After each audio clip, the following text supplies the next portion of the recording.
Hello my friends, I'm Rick and this is your seat at the table, and we are still looking at Advanced Dungeons & Dragons 2nd edition. This here would be the Complete Ninja's Handbook, and according to the tag it was $17.99, and I don't remember what year it was. Get all that and all that.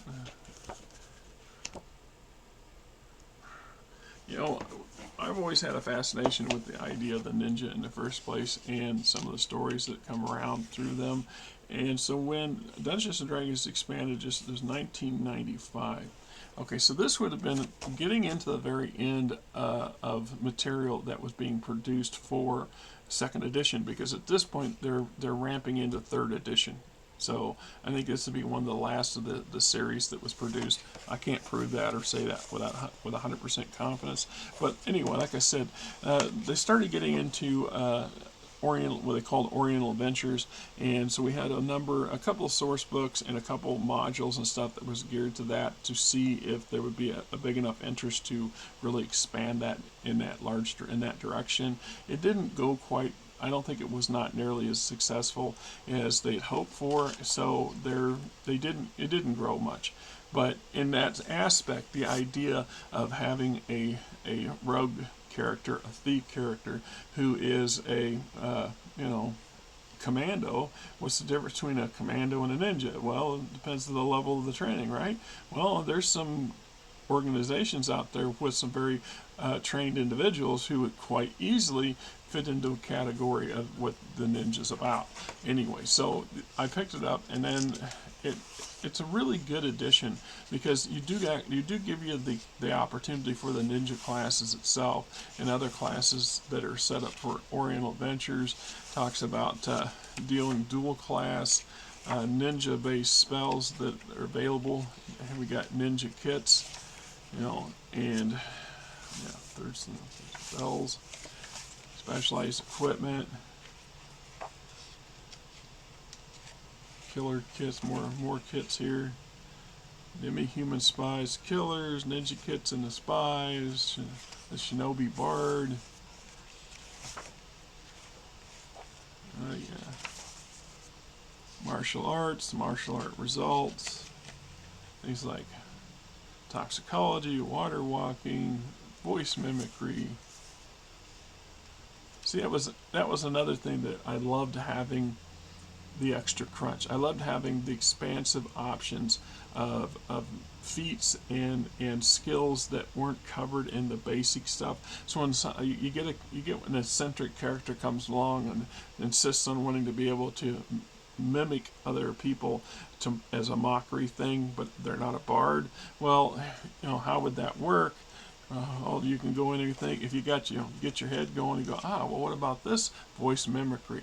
And so we tap this as the base rule. Here's the requirements, here's the mechanics for it, or at least the general understanding how this can be used, and then potentially foiled by your wannabe targets. So, and it was just mostly for, I don't know, just to be funny. I don't remember much more about that campaign other than that spot there. So, advanced martial arts, finding the master, training under a master, learning the style, and we get into exploration, multiple styles, style characteristics, creating new weapon styles, new special maneuvers. And then it gives you a list of special maneuvers. Now, that's another thing that basic grappling in Dungeons & Dragons is just that. It's just an attempt to grab somebody and hold them or toss them, or to avoid being grappled. And the options other than that, you see so much more in the movies that you'd think you should be able to do as a character, and you want to, but the mechanics are really limited, because at that point you don't have the crunchy mechanics to expand your knowledge. You're just making a wild guess, or you're just saying, I'm going to do this, and hey, that works. For some people, we'd like a bit more. Here's a bit more. All right, I'm just saying, options, opportunities, explanations, mechanics. I love the crunch, man. Give me crunch loaded with another level of crunch, because as long as I can drown it in milk, we're good to go. You know, if I gotta eat it dry, that might be a bit more of a challenge. But yeah, we get into special weapons and items of the nature for Oriental adventures and ninjas specifically. But these not limited to a Western variant. You could look at most weapons and say, oh, well, we had something similar to that. Would this work? Sure, why not? We'll make it work, because we can do that. That's the fun. And then we got a little bit of a mini adventure ideas, things like this, talking about the ninja kits and ninja clan resources, the lone wolf versus the intruder or something, right? There you go. Not a bad one. I didn't have as much use for it as I'd hoped at the time. That's fine too, but it's a great addition to the series. And if you ever do really get into an Oriental based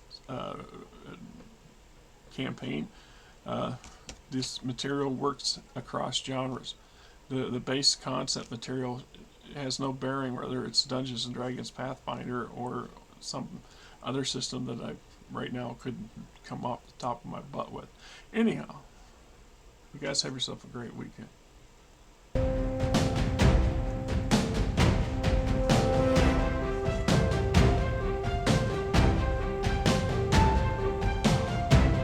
Because you know you want the cat girls to exist.